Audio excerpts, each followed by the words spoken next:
deixe a Bíblia aberta no Evangelho de Mateus, lá no capítulo 25. Evangelho segundo Mateus, né? Evangelista Mateus, apóstolo Mateus, capítulo de número 25. E nós vamos lá no versículo de número 13. A Bíblia referencial aqui, nós temos a Bíblia Almeida, revista e atualizada, que é a Bíblia Ara. E vamos ler nela então, para a glória de Deus. Mateus 25, 13. Os irmãos encontraram? Amém? Então vamos a ela. Mateus 25, 13 diz assim: vigiai, pois, porque não sabeis o dia nem a hora. Vigiai, pois, porque não sabeis o dia e nem a hora. Oremos. Pai, clamamos pela unção do discernimento, a unção do Teu Espírito, trazendo o entendimento da Tua palavra. Que ninguém saia deste culto, Senhor, sem ter recebido do Teu Espírito o esclarecimento, o entendimento, para que não venha mais sofrer e venha aprender a manejar a arma que o Senhor deu para que nós vençamos no plano espiritual. Então que venha a Tua glória ser manifestada em mais essa mensagem revelada pelo Teu Santo Espírito, em nome de Jesus. Amém, amados? Bom, amados, vamos lá. Esse versículo fecha, na verdade, o contexto pelo qual o Senhor Jesus propôs uma parábola, que é a parábola das 10 noivas, das 10 virgens, né? Essa parábola ela é compreendida melhor se nós conhecermos um pouco a cultura da época, aí ela torna uma compreensão mais ampla, né? Então já vamos esclarecer sobre a cultura da época. E só que eu preciso, para poder falar da cultura, eu preciso que nós possamos ter uma leitura um pouco mais dinâmica de outros versículos. Então eu convido a nós irmos Mateus 25 e lermos do versículo 1 até chegarmos no 13 que nós lemos aí, que eu disse que esse 13 ele fecha, ele dá o contexto pelo qual Jesus propôs a parábola das 10 virgens, né? E vou ler de novo: vigiai, pois, porque não sabeis o dia e nem a hora. Então ele fecha o contexto pelo qual o Senhor Jesus propôs essa parábola. Mas vamos então à leitura, depois eu vou dar uma pequena explanada sobre as tradições do judaísmo da época em relação a casamentos, tá bom? Vamos lá. Mateus 25, versículo 1 em diante, até o 13. Então o reino dos céus será semelhante às 10 virgens que, tomando suas lâmpadas, saíram a encontrar-se com o noivo. 5 dentre elas eram nécias é sem juízo, imprudentes, e 5 prudentes. As nécias, versículo 3, ao tomarem as suas lâmpadas, não levaram azeite consigo. Versículo 4, no entanto, as prudentes, além das lâmpadas, levaram azeite nas vasilhas. O versículo 5, e tardando o noivo, foram todas tomadas de sono e adormeceram. Mas à meia-noite ouviu-se um grito: eis o noivo, sai ao seu encontro. Versículo 7, então se levantaram todas aquelas virgens e prepararam as suas lâmpadas. E as nécias, versículo 8, disseram às prudentes: dai-nos do vosso azeite, porque nossas lâmpadas estão se apagando. Versículo 9, mas as prudentes responderam: não, para que não falte a nós e a vós outras. Ide antes aos que vendem e comprai-o. Versículo 10, e saindo elas para comprar, chegou o noivo, e as que estavam apercebidas entraram com ele para as bodas, e fechou-se a porta. Versículo 11, mais tarde chegaram então as virgens nécias, clamando: Senhor, Senhor, abra-nos a porta. Mas ele respondeu: em verdade vos digo que não vos conheço. Versículo 13, então, é o que nós lemos: vigiai, pois, porque não sabeis o dia nem a hora. Amém? Então vamos agora conhecer um pouco mais da cultura da época. Bom, na tradição judaica, irmãos, da época, né, que Jesus propôs essa parábola, o casamento era feito, na maioria das vezes, noturno. Havia uma tradição disso, em que o noivo ia buscar para a festa de casamento, após o noivado formal, que era assinatura, no caso da época era a palavra mesmo, empenhada ali, né? Mas as palavras valiam mais como uma assinatura, né? Mas isso manteve-se muito tempo depois, e ainda é tradição, ainda em meio ao judaísmo, né? Onde se assina um contrato de casamento. E o noivo, então, ele não marca uma data, né? Naquela ocasião não marcava uma data para levar a sua noiva para as bodas, para as núpcias. Ele então saía para preparar um local das núpcias. Então, quando ele via que tudo era fechado, o acordo era feito, ele saía e ia preparar o local de uma forma tradicional também, que era uma noite muito especial para ambos, né? Então, seria uma noite especial para ambos, principalmente para a noiva, que aguardava a confirmação da sua vida ser transformada, porque uma mulher naquelas condições da época, ser solteira era quase que uma maldição. Então elas ficavam ansiosas para realmente ter um casamento. E então, após a assinatura do contrato, esse noivo se retirava para a preparação desse local nupcial, né? E não havia uma data para ele retornar. Isso que é o detalhe, não havia uma data. Olha, eu vou daqui 5 dias eu volto, daqui 2 dias eu volto, vou preparar. Não, ele não tinha uma data, devido à grande responsabilidade que ele tinha de preparar de uma forma muito especial aquele local das núpcias. E a noiva então ficava esperando em sua casa, com damas de honra, e que tinham o papel de manter sempre lâmpadas acesas, por ser o casamento noturno. E elas deixavam aquelas lâmpadas sempre com óleo, acesas o tempo todo à noite, ou então quando se ouvia o grito que o noivo estava vindo, alguém chegava anunciando que ele estava a caminho, então elas iluminavam o caminho para que o noivo chegasse. Era uma tradição, e junto com o noivo vinham os convidados. Então o noivo e os convidados eram iluminados o caminho por aquelas lâmpadas.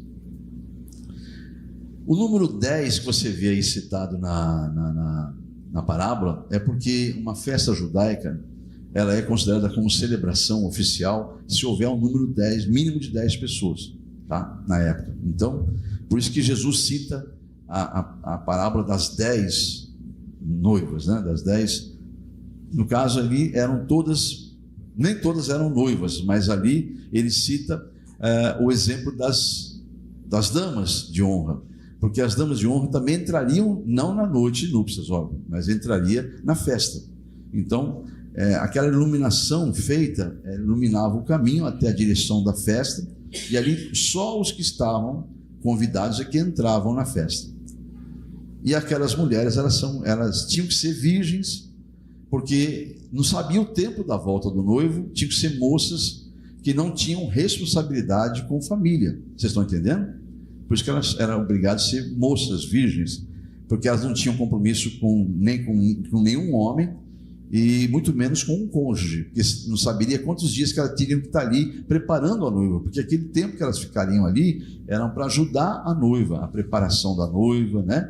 E todo o preparativo do casamento dela. Então, por isso que era importante que elas fossem moças sem compromissos com homens, né? Então, eu estou falando de tradição judaica, tá bom, amados? Então, esse era o ponto.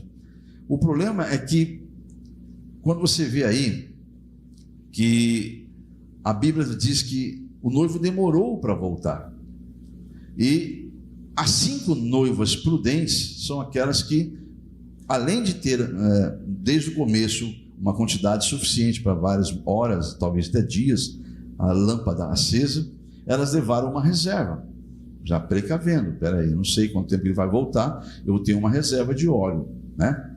E aí então 5 delas, isso talvez seja uma alusão a um percentual de crentes, né, que dormem e não vigiam. Isso é Jesus que disse. Então não convém a nós. Isso é uma teoria, tá? De que é uma alusão a um percentual, que vem de encontro com uma outra situação também que é revelada pelo Senhor Jesus, que havendo 2 no campo, um será levado, outro será deixado. De 2, 1 significa 50%. Então isso nos leva aí uma expectativa de que Deus está dando algumas dicas aí, que de cada 100, 50 vão estar dormindo e não vão ficar mesmo. É uma alusão a uma coisa que só Deus, que é onisciente, sabe. Mas ele deixa bem claro, né? Ele fica meio entre linhas, mas um bom entendedor, meia palavra basta, né? Então, mas voltando para a questão então das noivas, né? Elas então, as que estão chamadas de noivas prudentes, elas estão mantendo o foco, porque elas não negligenciaram. Elas mostraram claramente que estavam focadas naquilo pelo qual foram chamadas, foram escolhidas para estar ali como damas de honra. Então elas estavam focadas. Nós temos um foco que é iluminar o caminho, participar com a nossa amiga na festa dela. Nós temos um foco, estamos focadas, amém? Então elas tinham esse zelo e essa prudência e quando chegava o noivo, não importava o tempo que ele demorava, mas ele vinha e tudo estava muito bem preparado, era uma prova clara de que ele era importante, aquele momento era extremamente importante para todos. Então, o contrário de imprudentes. Quando as imprudentes, então, não levam a reserva, as 5 imprudentes, chamada de nécias, a que negligenciaram por falta do óleo, né? Elas não levam a reserva do óleo. E aí percebe que o anúncio foi dado que o noivo está chegando. Mas esse anúncio de ser dado não é que ele está aqui, olha ele ali, não. Ele está vindo. Alguém que vem à frente avisa, e pode ser que demore ainda horas. Não fala o tempo. Ele está vindo, o noivo está vindo. Então, elas olham e as lâmpadas estão se apagando. Não dará tempo para fazer todo o cortejo de iluminar o caminho, né? E elas percebem que elas vão passar vergonha, que aquilo vai mostrar claramente que não era tão importante, não guardaram com cuidado a responsabilidade pela qual elas foram chamadas. Vocês estão entendendo, igreja? Então, eis aí o motivo da ira. Se o noivo chega e não vê o caminho iluminado, não vê pessoas preparadas, porque era para ser o dia mais importante da vida daquelas que são chamadas de dama de honra. Aí Jesus coloca como se fosse uma festa de 10 casamentos, 10 noivas. É mais sério ainda, né? Então, amados, é claro que vocês já perceberam o que Jesus está querendo dizer essa noite, né? É claro que todos já perceberam a questão de mostrar aí o que está, a negligência e a prudência em relação a esse momento que é o mais importante da vida de um crente, de um cristão, que é a salvação.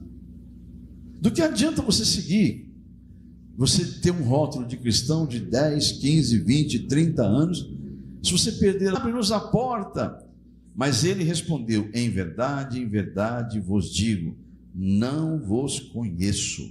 Olha só, em verdade vos digo, não vos conheço. Isso vem de encontro com Mateus 26, 41, quando o Senhor Jesus fala: vigiai e orai, para que não entreis em tentação. O espírito, na verdade, está pronto, mas a carne é fraca. Vem de encontro com Mateus 26, 41, na instrução que Jesus deixa aos discípulos. Então, nós temos que estar vigilantes o tempo todo, porque você não sabe. Olha aqui, versículo 13: vigiai, porque não sabeis o dia nem a hora. Não é só o dia da volta de Jesus coletivamente, é a volta do Senhor individualmente. Toda hora você vê notícias, amados, de pessoas que estão indo, partindo desse mundo para a eternidade. E aí? É muito importante, então, nós estarmos entendendo.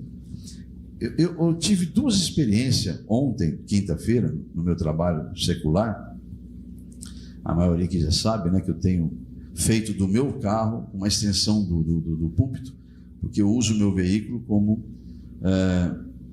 para evangelizar, além de transportar pessoas. Então eu sou cadastrado em 2 aplicativos e trabalho aí 10, 12 horas diárias, alternando com o trabalho da obra, para poder...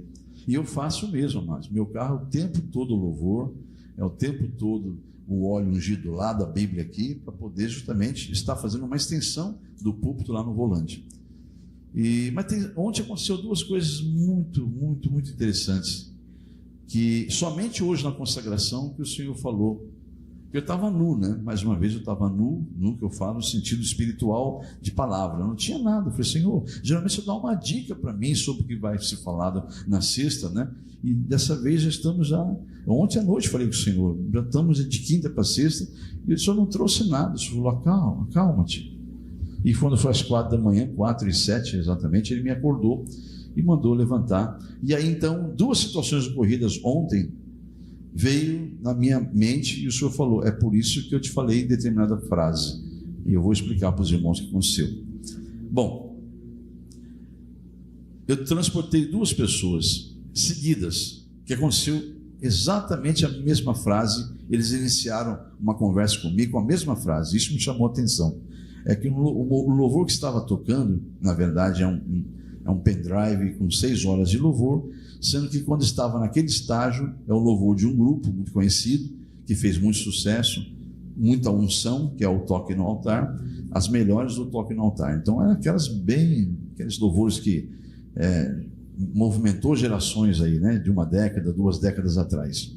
Enfim, e essas pessoas que entraram no meu carro, uma tinha aproximadamente seus 40 e poucos anos, que era a primeira mulher, e o homem, eu sei a idade dele, porque ele me falou a idade dele, o que entrou em seguida, de 38 anos. Mas vamos então, caso a caso, para voltarmos na palavra.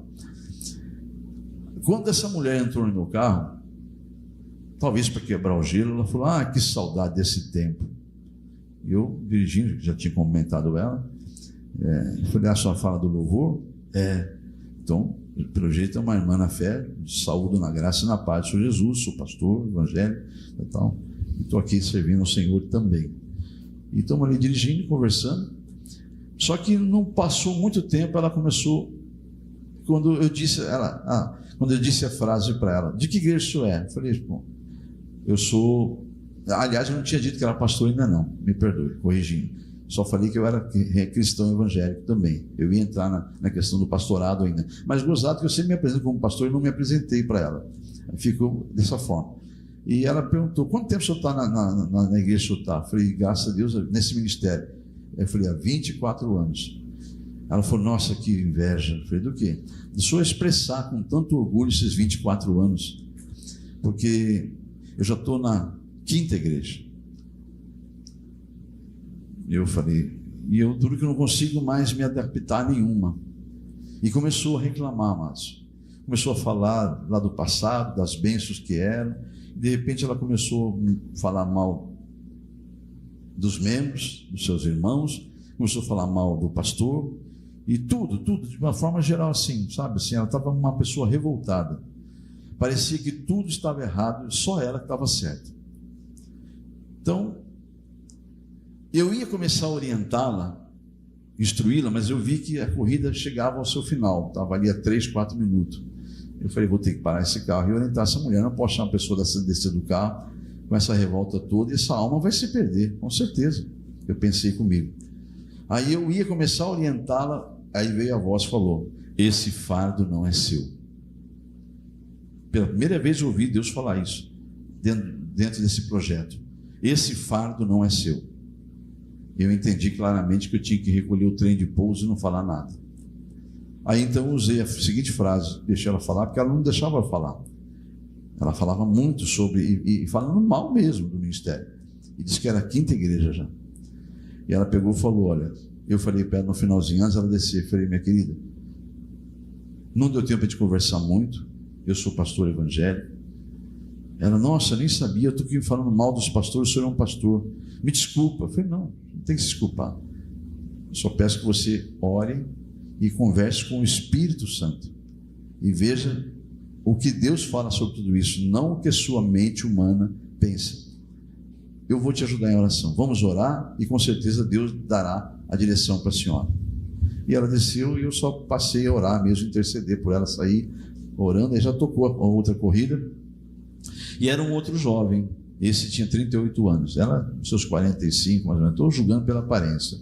E eu peguei esse jovem seguida e aliás já tinha tocado, eu já estava só esperando deixar ela para pegar esse rapaz, não sabia que ele também ia passar por essa situação. É a mesma coisa, Quando ele entrou no carro, ele começou a cantar baixinho o louvor que estava tocando, e falou: ah, que tempo de ouro é esse?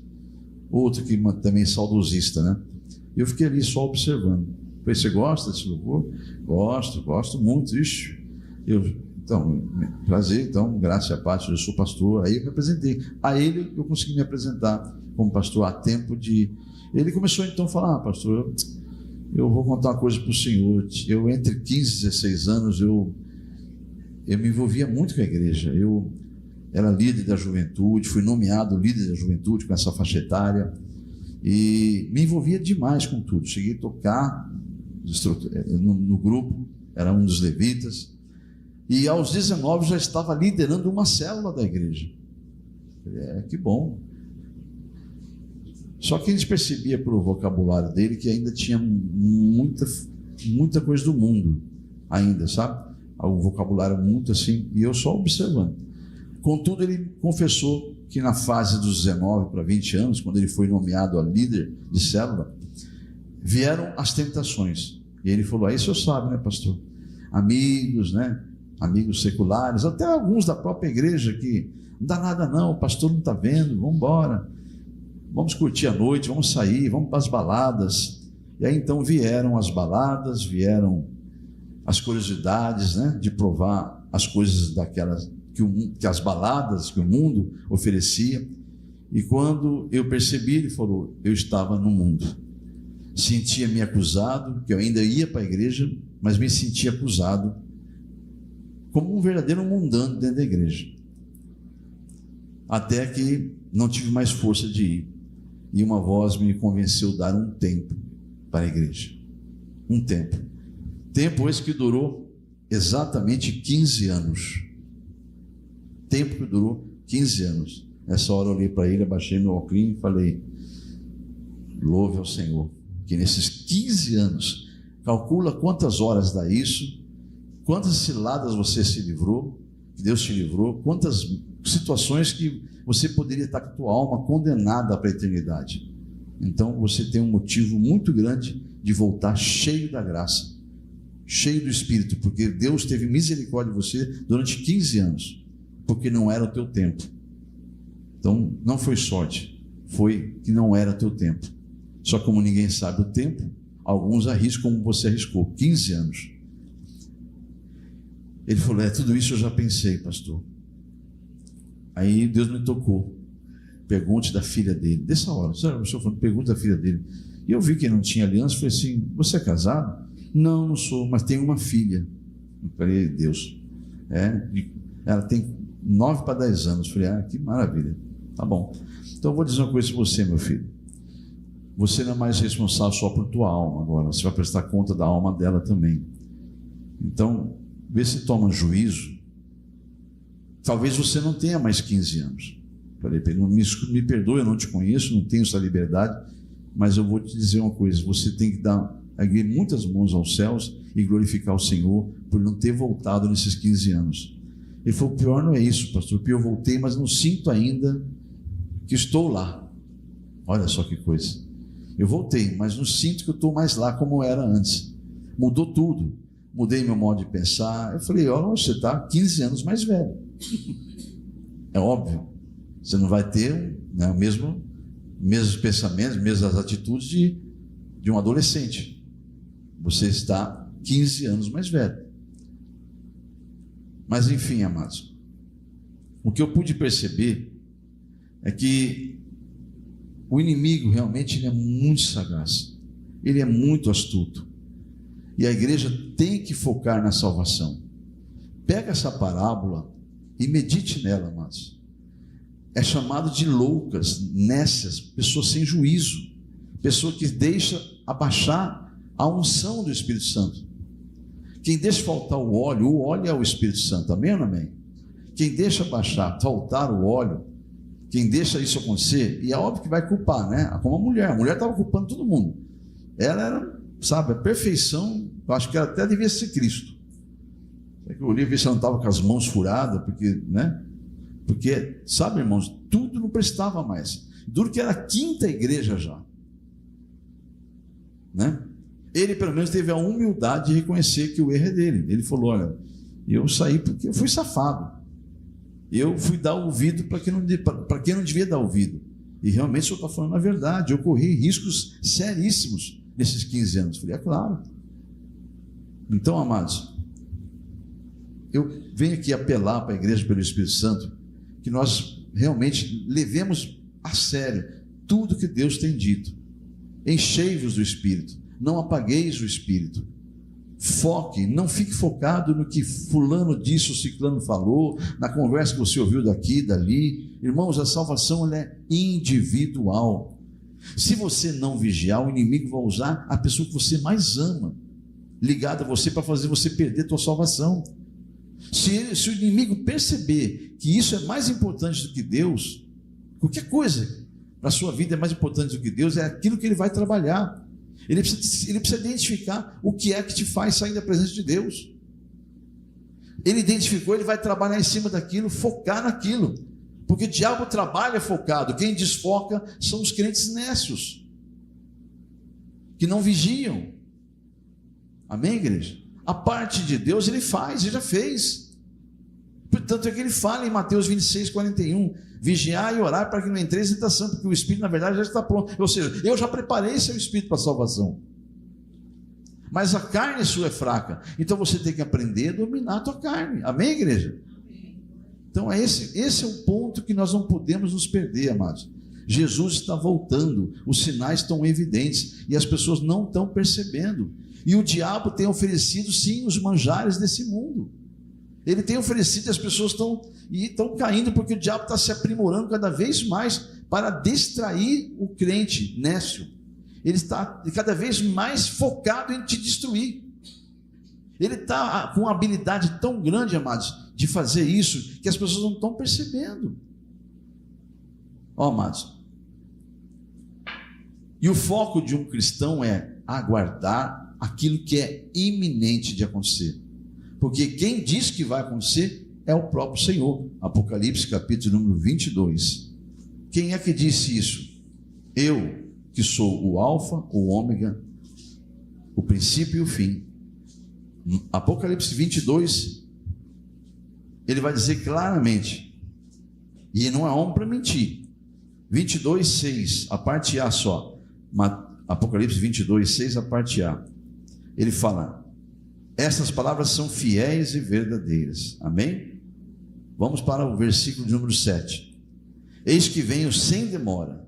Bem-aventurado, muito mais feliz, aquele que guarda as palavras da profecia desse livro. Apocalipse, versículo 20, do capítulo 22 agora. Aquele que dá testemunho dessas coisas, diz: certamente venho, sem demora. Amém. Vem, Senhor Jesus. Ou seja, o tempo do homem não é o tempo de Deus. Se algum idiota, quando eu falo idiota, porque é idiota mesmo, mano, comete idiotice consigo mesmo, pensar: está demorando demais. Você está no contexto de 2 Pedro, você é chamado de escarnecedor da palavra. Segunda carta de Pedro, no capítulo de número 3, vai dizer que no final dos tempos irão surgir os escarnecedores. 2 Pedro, onde é que está, pai? Achei. Na 2 Pedro, diz assim, versículo 3: tendo em conta que, antes de tudo, que nos últimos dias virão escarnecedores com seus escárnios, andando segundo as próprias paixões, e dizendo: onde está a promessa da sua vinda? Olha, escarnecendo do próprio Deus. Porque desde que os pais dormiram, todas essas coisas permanecem como desde o princípio da criação. Aí o versículo 5 é o Senhor dizendo pelo apóstolo Pedro: porque querem. Deliberadamente significa porque querem. Porque deliberadamente, que é a palavra traduzida é porque querem, fazem questão, isso aí não querem enxergar, né? Porque deliberadamente esquecem que de longo tempo houve céus bem como terra, a qual surgiu da água, através da água, pela palavra de Deus, pela qual veio perecer o mundo daquele tempo afogado em água. Ou seja, houve uma palavra dada a um homem de Deus, Noé, Prepara aí no meio de... Aqui não chove, Senhor. Eu estou dizendo para você preparar uma grande arca, que eu vou mandar uma quantidade de água que vai matar todo mundo. Então salve-se a você, a sua família, e salve os animais, porque eu vou dar continuidade na humanidade através de você. Então, você sabe que a palavra foi empenhada por Deus, e demorou anos e anos e anos e anos, e aquele homem sofreu escárnio o tempo todo, riam, passavam, davam risada, como alguém passa hoje, como vai para um evento desse aqui do lado aqui, ó, para o mundo, e passa zombando, escarnecendo de uma igreja pregando. Entende? Então vão aparecer os escarnecedores que falam que não vai acontecer nada disso, não dá nada não, não dá nada não. E aí o versículo 6 vai dizer: pelo qual, que é a terra e o céu, né, veio a perecer o mundo daquele tempo, afogado em água. O versículo 7: ora, os céus que agora existem, a terra, pela mesma palavra, têm sido entesourados, que é guardados para o fogo, estando reservados para o dia do juízo. Olha que dia que é esse, é o dia do juízo, dia do acerto de contas, destruição dos homens ímpios. Aí vem a palavra mais forte ainda: todavia uma coisa, amados, que não deveis esquecer, que para o Senhor um dia é como 1000 anos, e 1000 anos como um dia. Então não retarda o Senhor a sua promessa, como alguns julgam demorada. Pelo contrário, ele é longânimo para convosco, ele tem paciência, não querendo que nenhum pereça, senão que todos cheguem ao arrependimento. Amém? Só que, versículo 10 alerta: virá entretanto aquele dia como ladrão. O dia do Senhor vai ser como um ladrão, no qual os céus passarão com um estrepitoso estrondo, uma grande explosão, e os elementos se desfarão abrasados, pegando fogo. Também a terra e as obras que nela existem serão todas atingidas, visto que todas essas coisas hão de assim então ser desfeitas. Então devieis ser tais como os que vivem em santo procedimento e piedade, esperando e apressando a vinda do dia de Deus, por causa do qual os céus incendiados serão desfeitos e os elementos abrasados se derreterão. Nós, porém, segundo a sua promessa, esperamos novos céus e a nova terra nos quais habita a justiça. Amém? Então está aí, ó, está tudo muito claro, mas deliberadamente o povo esquece, o povo não quer dar crédito. Então, amados, me perdoe, mas aí não há como fazer nada por quem quer brincar de ser crente, né? Não há como fazer nada, a não ser orarmos e mais nada. E é isso que o diabo vai fazer. Aquela mulher falou: nossa, eu era cheio do Espírito Santo, eu tinha uma comunhão, eu tinha não sei o que, eu falava em línguas, eu ia para o monte, passava a noite em jejum e tudo mais. E aí eu falei: e daí? Por que parou? Parou por quê? Começou a culpar um monte de gente. Não, porque ele começou, tá vendo como o diabo faz? Então, claramente, nunca foi por Jesus, foi para alguma coisa própria, mas não para Jesus, porque Jesus não mudou. Amém? Jesus não mudou, Jesus é o mesmo. Então, amados, é óbvio, mas eu não sinto mais as mesmas coisas. Você amadureceu 15 anos, é natural que os seus pensamentos não são mais os pensamentos de um adolescente, aquele rapaz, né? Mas ele teve a humildade e desceu do carro dizendo: pastor, obrigado pelas palavras, eu vou repensar em tudo de novo e vou realmente... Que ele falou assim: até hoje eu não acabei com a minha vida só deu tudo errado nesses 15 anos. Por várias vezes eu mesmo quis acabar com a minha vida, só não acabei por causa da minha filha. Eu falei: está errado. Você vai, ela fica, ela cresce, ela casa, ela vive, pode ser salvo ou não, e você tem a sua alma já estaria condenada. Nunca tinha olhado. É para Jesus, viva para Jesus, viva por meio dele, viva para ele, esqueça tudo em volta, não ame nada além de Jesus. Amém? Ele tem que ser o foco. Se você quer ser salvo, meu irmão, minha irmã, Jesus é o foco da sua salvação. Amém? E assim nós encerramos essa mensagem, justamente deixando o tema que vocês devem ter visto lá nos grupos da igreja, focados na salvação. Amém? Quem tem ouvidos, ouça. Eu peço que a igreja se coloque em pé, em nome de Jesus, por favor.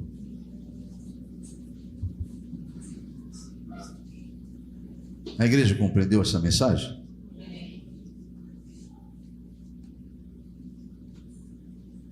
Há uma passagem bíblica que fala: o reino de Deus é tomado pelo igreja conhece a palavra, né? Então somente esforçai-vos e eu te ajudarei, diz o Senhor. Amém? O homem não consegue ser salvo, mas Deus pode ajudar esse homem a ser salvo, porque é Deus que salva. Então eu convido você essa noite a falar com Deus. E eu aproveitar aqui, eu vi minha filha ali botando uma jaquetinha ali, toda encolhidinha. É muito difícil você acertar o ponto numa igreja onde há pluralidade de pessoas, tá? Então eu peço que sejam prudentes e tragam blusas, porque agora estão todos os ares funcionando, né? E há pessoas que têm muito calor, há pessoas que têm muito frio, então é difícil.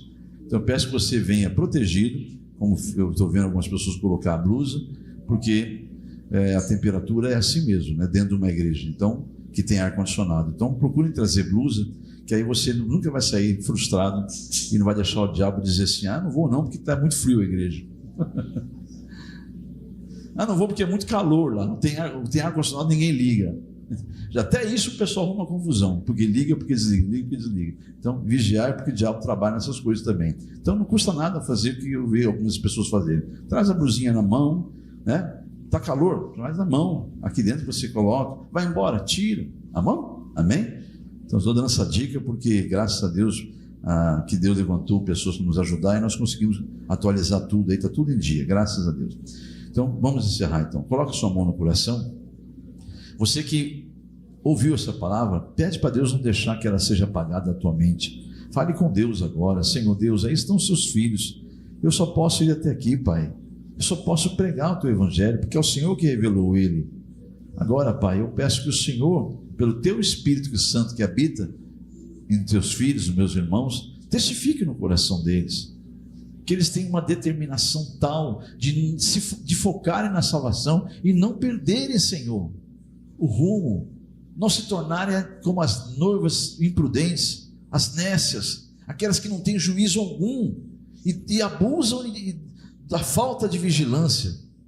Oh meu Deus, assim como o Senhor deu vida àquele homem de 15 anos fora da tua presença, ele mesmo confessou com a boca dele, acabei esquecendo, o Senhor me traz à memória, que ele disse que ele perdeu 8 amigos nesses 15 anos, 8 amigos, entre eles muitos que tiraram ele da igreja. Ele comentou isso, Pai. Então, amados, meu Deus, em nome de Jesus, que a igreja possa se conscientizar e possa ter, em nome de Jesus, a convicção de que só o Senhor é Deus e que a vida eterna é uma promessa do Senhor para aqueles que creem. Então, que venha a tua unção, Senhor, sobre teus filhos que estão determinados a vivenciar a sua palavra, não apenas ouvir e não praticá-la. Que a tua glória seja manifesta sobre teus filhos e o nome do Senhor seja glorificado na salvação dessas almas, não só os que estão aqui presentes, mas quem perseverou e permaneceu conosco até o final, dando crédito à tua palavra. Fortaleça seus filhos, Pai, enche-os do teu Espírito, transborda do teu óleo, transborda da tua graça e abençoa, Senhor, com a salvação em nome de Jesus.